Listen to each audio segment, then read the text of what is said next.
주 예수 그리스도의 평화가 이 예배 오신 교회 여러분과 함께 하시기를 축원합니다. 한 주간 평안하셨습니까?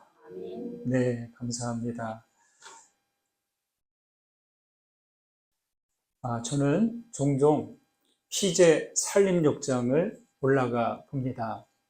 얼마 전에도 그곳에 다녀왔었는데 무더위에도 불구하고 숲은 짙푸른색으로 빽빽했습니다. 운동을 하느라 땀으로 흠뻑 젖어도 가만히 있으면 금세 골짜기에 서늘한 바람에 땀이 말랐습니다. 이 산림욕장 입구에는 시내를 가로지르는 나무다리가 있어요. 그리고 바로 그 왼쪽에는 커다란 바위 표지석이 놓여 있었습니다. 표지석에는 용두산 자연송림 이렇게 글씨가 새겨져 있고 그 아래에는 2001년 세웠다는 기록이 있습니다. 굳이 그 연도 표시를 안 보더라도 표지석은 오랜 시간 흔적을 그대로 보여주었습니다. 우리 조명을 꺼주실까요?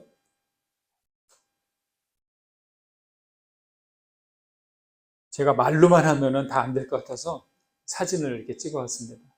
우리 작년에 가을 걷기 할 때 여기 갔었는데 본 적 있으세요? 기억나시나요? 네. 네, 감사합니다. 이 표지석 바위를 다 보니까 그냥 자연석을 그대로 얹어다 놨어요. 거기에다 글씨만 새겼는데 위에서부터 오른쪽으로 푸른 이끼로 덮여 있어요. 어때요? 다 보기만 해도 고즈넉한 게 전혀 이질감이 느껴지지 않습니다. 이끼는 거칠고 딱딱한 바위를 단단하게 붙잡고 있는데 이 이끼가 얼마나 저렇게 되기까지 시간이 걸렸을까 생각을 해봅니다. 아마 10년도 더 된 것 같아요. 20년 정도 되었을까요? 모르겠습니다. 이 바위를 뒤덮은 이끼가 오른쪽으로 경사졌고요. 거기에 비스듬히 턱진 곳이 있는데 거기에 뭔가 보이는 거예요. 이거 오른쪽으로 이렇게 기울어졌죠? 근데 여기 오른쪽에 바위가 있고 송림 요 옆에 뭔가 있어요. 뭐가 보입니까? 예, 어린 소나무가 저렇게 있는 거예요. 제가 그냥 이끼만 보다가 깜짝 놀랐습니다.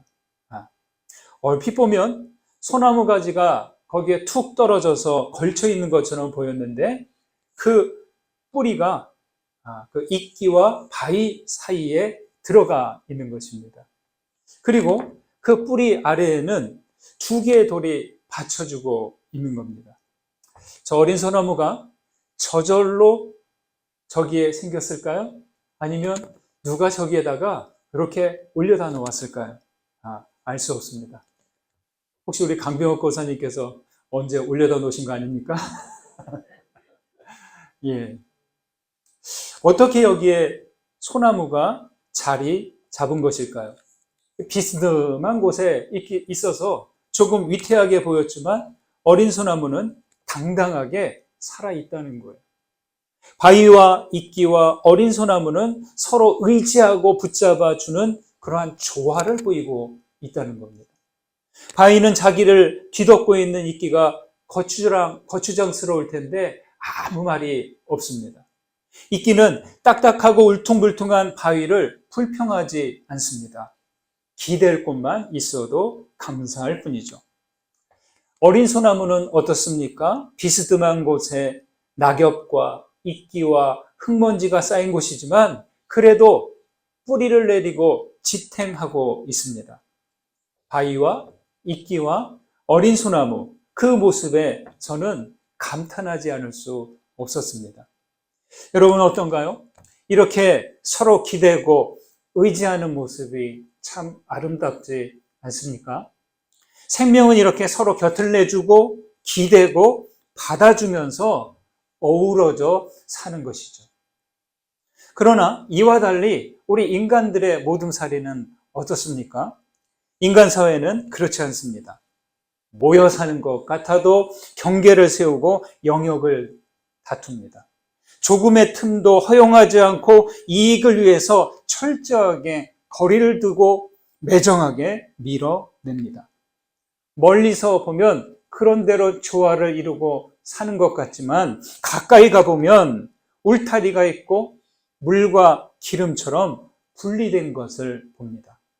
물론 그 속에서도 서로 보듬어주고 함께 끌어주면서 지내는 이들도 있지만 상당한 경우는 배려와 존중 없이 사람을 도구와 부품처럼 대하는 일들이 참 많습니다.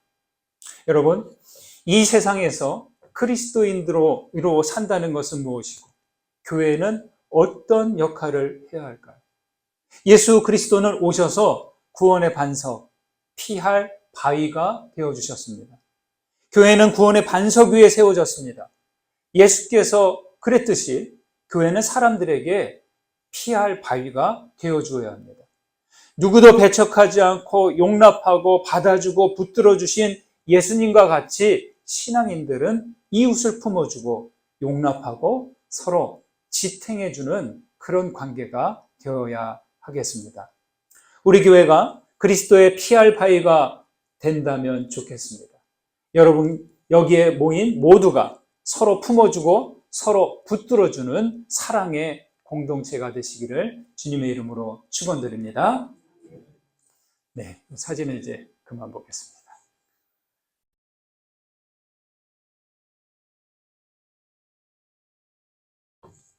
한 회사에서 중요한 프로젝트를 시작했습니다. 전도 유망한 직원에게 프로젝트를 맡겼는데, 아니, 막 이제 시작했는데, 어느 정도 또 이렇게 준비를 하고, 시작을 했는데, 팀원들과 의견 충돌로 이 직원이 감정을 조절하지 못하고 무단으로 퇴사해버렸습니다. 중요한 기술을 아는 사람이 퇴사해버리니까 프로젝트는 중단되고 회사는 더 진행시키지 못하고 큰 손실을 떠안고 말았습니다. 몇 년 후 그 직원은 다른 회사를 다니면서 나름 인정을 받았고 그 회사 대표를 통해 신앙을 갖게 되고 이전 직장에서 일으킨 자기 행동을 뉘우치게 됐습니다. 마침 지금 직장의 대표는 이전 회사의 사장과 막역한 관계라는 것을 알고 대표의 주선으로 옛 회사 사장님을 찾아가 용서를 구했고 이전 회사의 사장님은 그를 따뜻하게 받아주었습니다. 어디서 많이 들은 이야기죠? 예, 이야기는 빌레몬과 오네시모의 이야기를 현대식으로 제가 좀 각색해 본 겁니다. 네, 이게 바로 오네시모와 빌레몬의 관계, 여기에 함께하는 바울의 이야기입니다. 회사를 퇴사한 사람은 오네시모이고 이전 회사 사장은 빌레몬이고 현 직장 대표는 사도 바울입니다. 오네시모는 빌레몬의 종, 노예 신분이에요. 문제를 일으키고 로마로 도망 나왔다가 아니 거기서 바울을 만나서 복음을 받아들이게 된 거죠. 바울은 오네시모와 빌레몬의 관계를 알고 그냥 모르는 관계면 모르겠는데 빌레몬이 자기와 막역한 관계거든요. 그것을 알고 편지를 써서 손에 들려서 두기고와 함께 빌레몬에게 보냈습니다. 자, 여러분이 오네시모니라면 빌레몬에게 돌아가 용서를 구할 수 있을까요? 여러분이 빌레몬이라면 편지를 들고 찾아온 이 오네시모를 받아들일 수 있을까요? 여러분이 바울이라면 이렇게까지 하시겠습니까? 그냥 편지 하나로 내가 당신의 종 오네시모를 여기서 만나서 알게 되었는데 그냥 내가 데리고 좀 가르칠 테니까 그리하라. 이 정도로만 해도 되는데 바울은 그렇게 하지 않았다는 것이죠. 바울은 빌레몬의 어떤 점을 믿고 오네시모를 용납하는 그런 요청을 하는 것일까요? 오늘 말씀 보실까요? 5절에서 7절까지 보겠습니다. 5절에서 7절 읽습니다. 주 예수와 및 모든 성도에 대한 내 사랑과 믿음이 있음을 들음이니 이로써 내 믿음의 교제가 우리 가운데 있는 선을 알게 하고 그리스도께 이르도록 역사하느니라. 형제여 성도들의 마음이 너로 말미암아 평안함을 얻었으니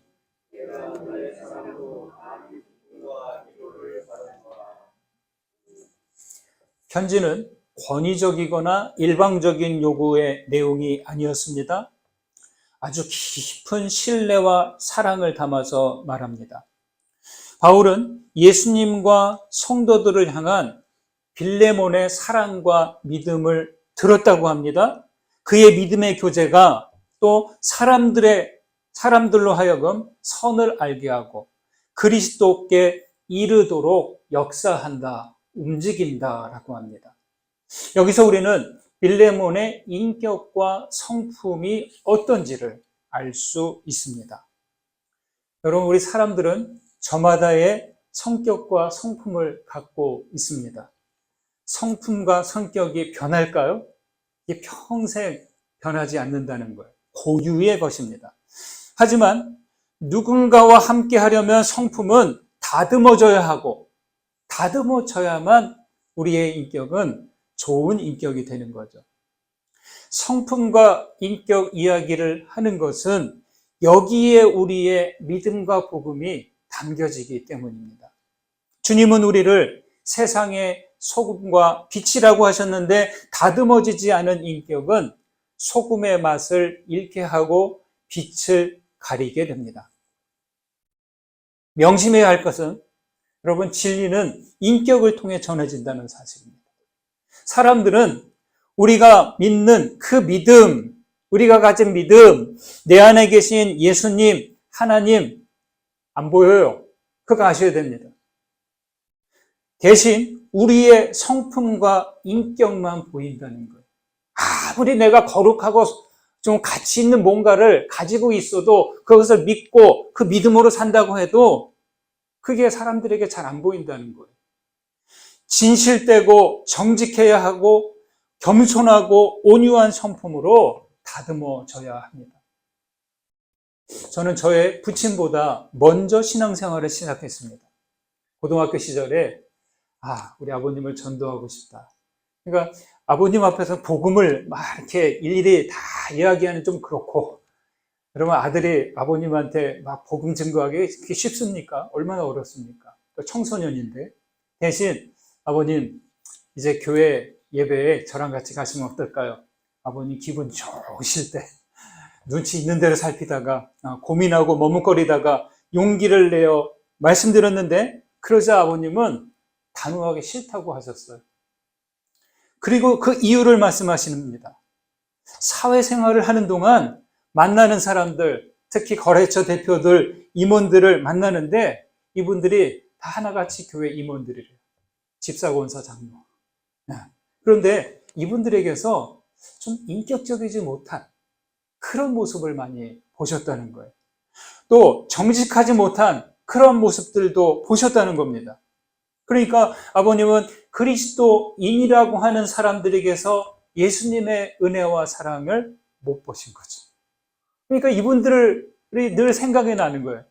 아들이 아버님 같이 교회 가시면 어떨까요? 이 얘기에 제일 먼저 생각난 게 아들이 아니라 그동안 사회생활하면서 만났던 그 사람들이 먼저 떠오른 거죠. 그 말씀에 저는 아무 말도 할 수 없었습니다. 물론 아버님은 나중에 세례를 받고 신앙생활을 하셨지만 당시 저에게 그 이야기를 하실 때 그 내용과 그 거절의 표정은 저에게 아주 선명하게 새겨져 있습니다. 아마 여러분들도 비슷한 경험이 있으리라 생각합니다. 여러분, 인격이 난파되면 진리를 인식하는 데 어려움을 겪습니다. 우리 자신도 그렇고 나를 통한 누군가도 그렇습니다. 잠언 말씀은 그 마음의 생각이 어떠하면 그의 사람됨도 그러하다라고 했습니다. 우리의 행동은 인격에서 비롯돼요. 다시 말해 우리의 행위보다 존재가 앞선다는 거예요. 내 인격이 냄새나는 상태에 있으면 아무리 꾸미고 치장하고 가려도 그 냄새는 사라지지 않는다는 거예요. 그렇죠? 예수님은 우리에게서 땅끝까지 이르러 뭐가 되라? 내 증인이 되라 라고 하셨어요. 사도행전 1장 8절. 이 구절은 잘 보아야 됩니다. 내 증인이 되리라를 복음을 증거하라는 식으로만 생각하지 않아야 됩니다. 증인이 되라와 증거하라는 차이가 있습니다. 어떤 차이가 있냐? 증거하라에는 내용은 들어가 있지만 인격은 들어가지 않습니다. 그러나 증인이 되라, 여기에는 사람된 인격이 있어야 됩니다. 증거하는 거는 목격자 정도만 되면 됩니다. 이런 거를 보았어. 이러이러한 생각을 해. 그 증거만 얘기하면 돼요. 내용만. 근데 증인에는 뭐예요? 내가 사람된 인격의 모습으로 갖춰야 된다는 거죠. 내가 그러한 성품과 인격이 되지 않으면 나를 통해서 그리스도께서 또 하나님이 드러날 수 없다는 거예요. 여러분, 사람은 어느 곳이든 불친절하고 부정직하며 찾아온 사람을 소홀히 대하는 곳은 여러분들이라면 그 다음부터 어떻게 하시겠어요? 찾아가시겠어요? 안 찾아가요. 제가 오래전에 제천에 한 신발 가게를 갔는데 너무 불친절한 대우를 받았어요. 네. 뭐 다 설명할 수는 없고 이런 거예요. 뭐 사든지 말든지 뭐 좀 이렇게 하나 신어보면 좀 불편하고 안 맞는 것 같으면 너 치수로 좀 다른 거 좀 한번 줘보세요. 아, 이것도 좀 그런데 다른 것도 한번 줘보세요. 한두 번 그랬더니 그 다음부터는 뭐 그냥 신경을 안 쓰는 거예요. 제가 어떻게 했을까요? 그 다음에 신발 살 때 다른 도시 갔어요. 네. 한 2번인가 3번인가 여러분 그랬다는 거죠. 자주 그러는 것도 아니고 신발 사면은 몇 년 동안 신잖아요. 그죠? 그러니까 그 몇 년에 한 번씩 갈 때 여기를 갈 수가 없는 거예요. 가려고 하면 예전에 그 좀 불친절하게 대하게 자꾸 생각이 나요. 갈 수가 없어요. 그게 안 되니까 신뢰가 안 가는 거죠. 여러분, 그래서 우리 그리스도인들은 늘 주의해야 합니다.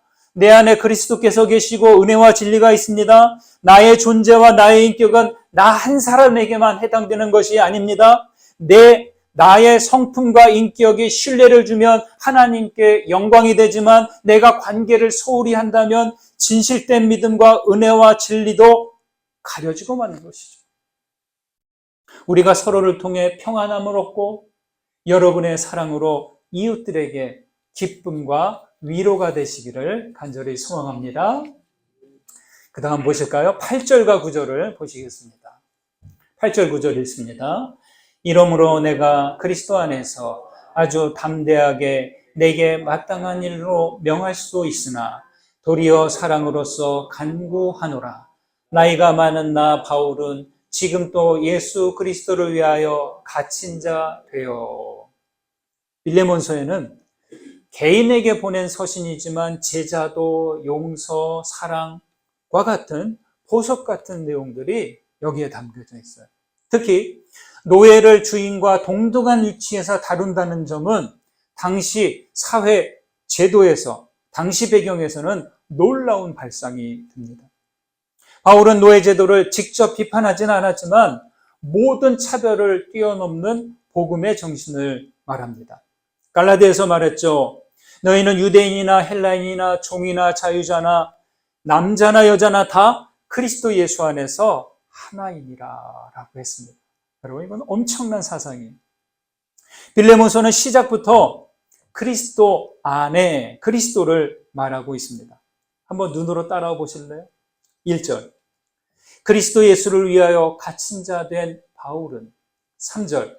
그리스도로부터 은혜와 평강이 너희에게 있을지어다. 6절. 그리스도께 이르도록 역사하느니라. 8절. 이러므로 내가 그리스도 안에서. 20절. 내 마음이 그리스도 안에서 평안하게 하라.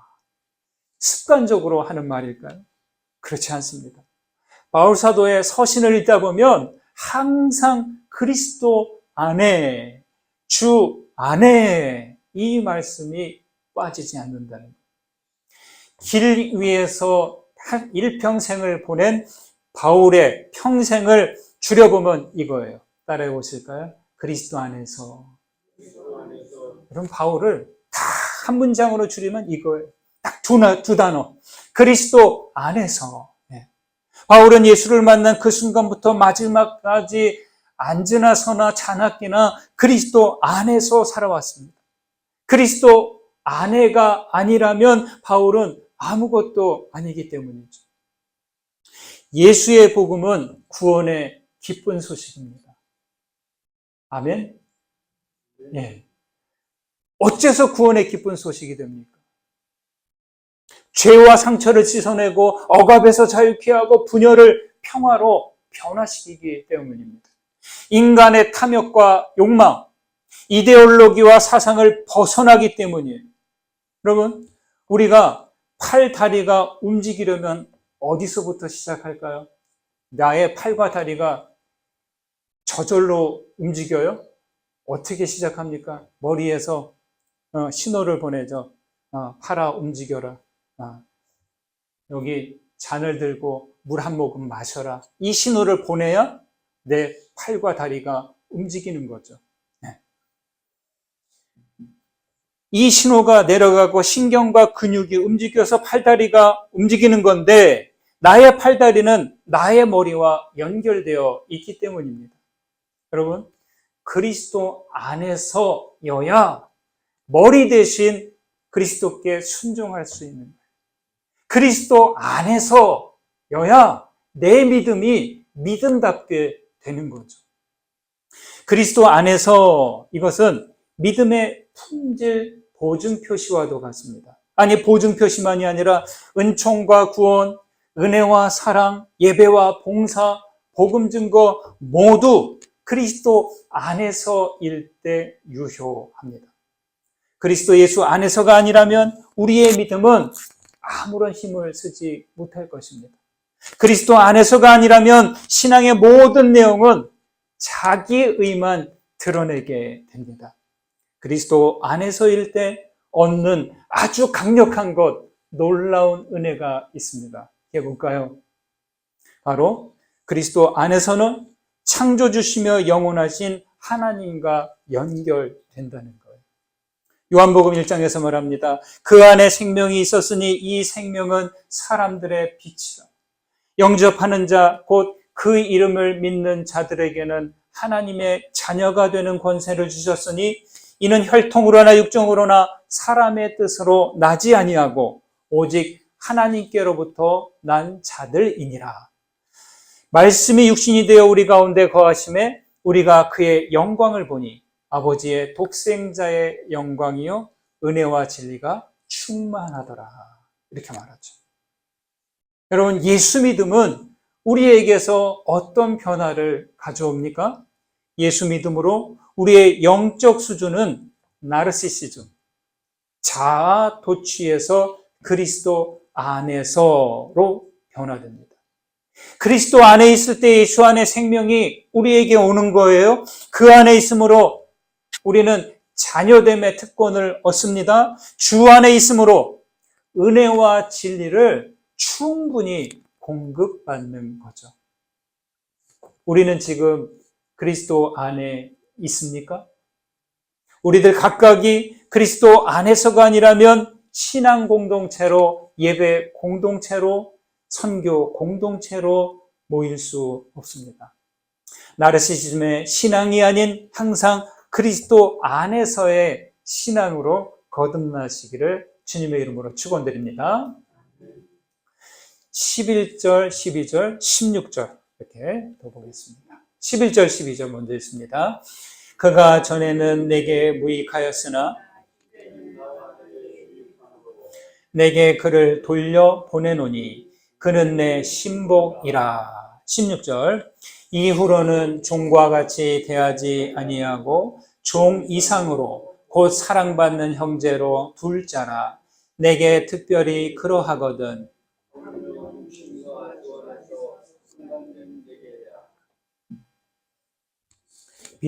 빌레몬은 믿음을 갖고 바울을 돕는 헌신적인 후원자가 되었습니다. 갇혀있는 바울이 할 수 없는 일들을 골로새에서 감당하고 있었습니다.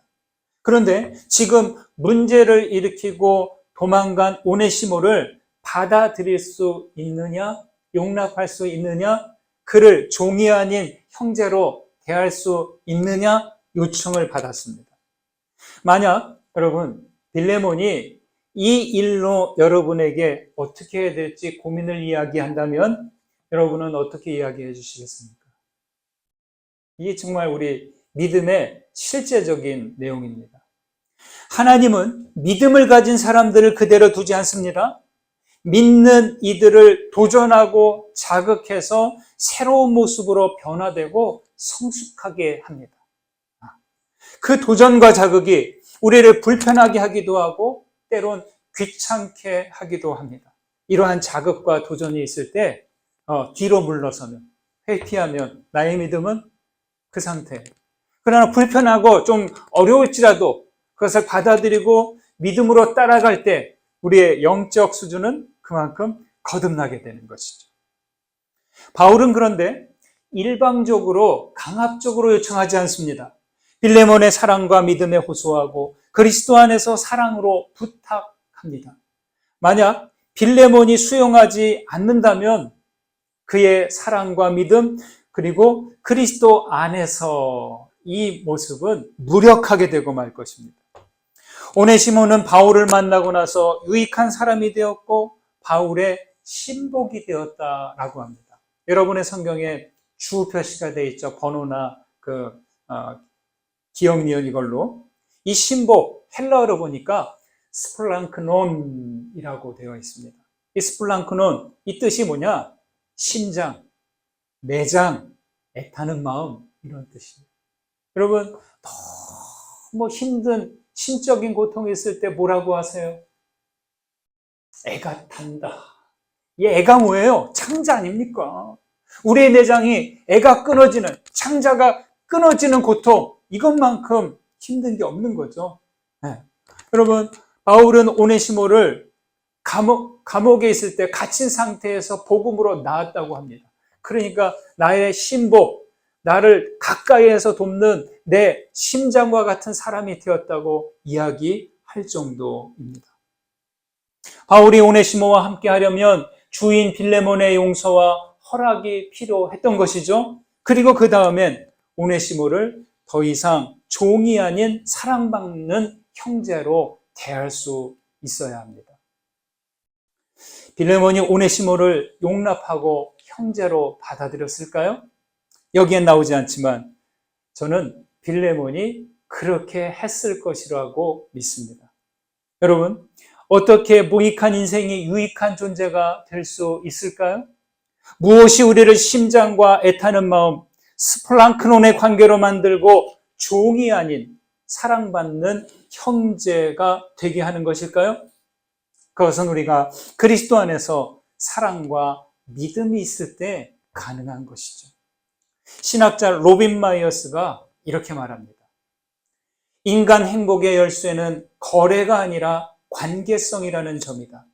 우리의 정체성은 우리가 소유하고 통제하고 믿고 정복하는 데 있는 것이 아니라 우리가 관계를 맺고 있는 데 있다. 잘 들어보세요. 삼라만상에서 가장 신성한 공간은 사이의 공간이다. 참된 종교는 의로움이 아니라 관계성에 있다라고 했어요. 조금 딱딱한 신학적인 표현이지만 어떻습니까? 삼라만상에서 가장 신성한 공간이 사이 공간이래요. 저는 이 부분이 크게 울려왔습니다. 하나님과 나 사이, 우리 사이, 나와 이웃 사이, 이 사이에 다른 것들이 오게 하면 안 됩니다. 특히 물질적인 것이 오면 안 됩니다. 주님과 우리 사이에 다른 것이 놓이면 어떻게 되냐? 거래를 하게 됩니다. 주님, 제가 이거 하나 했으니까 하나님도 하나 주셔야죠. 여러분, 이런 식으로 신앙생활을 한다는 거예요. 관계에 다른 것을 두면 내가 어떻게 하려고 해요? 그 사이에 있는 것 소유하려고 하고 통제하려고 하고 그것을 정복하려고 합니다. 주님과 우리 사이에 뭔가가 있으면 개기일식 현상처럼 돼요. 여러분, 개기일식이 뭔지 아시죠? 태양과 달과 지구, 내가 선 곳이 일직선으로 놓여요. 그러면 어떻게 될까요? 달이 태양을 가려요. 그래서 내가 있는 데는 갑자기 어두워지는 거예요. 하나님이 보이지 않는 거죠.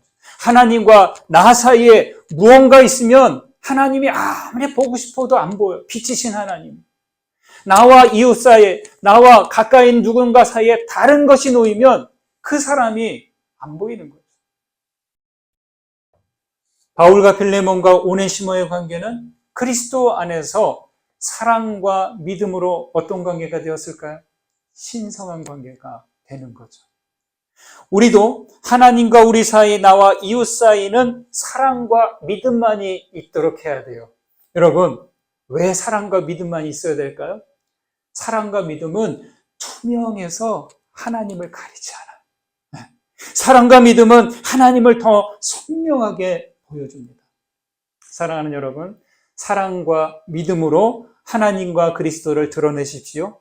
그래서 항상 그리스도의 안에서 사랑과 믿음의 관계를 맺어가는 거룩한 공동체 되시기를 주님의 이름으로 축원드립니다. 받은 은혜 생각하면서 돌아보면서 거듭의 기도 드리시겠습니다. 함께 기도드립니다. 사랑의 주님, 감사드립니다. 주님, 우리는 주의 은혜와 진리를 담는 그릇이 되기 원하오니 우리의 인격과 성품을 다듬어 주옵소서. 그리스도 안에서가 아니라면 우리의 믿음은 아무것도 아님을 압니다. 자아도취의 신앙에 머물지 않고 언제나 그리스도 안에서의 신앙으로 나아가게 하옵소서. 자비하신 주님, 바위와 이끼와 어린 소나무가 서로 기대며 어우러진 모습이 되었듯이 우리도 사랑과 믿음의 관계로 하나가 되어 거룩한 공동체가 되가도록 인도해 주옵소서. 예수님의 이름으로 기도드립니다. 아멘.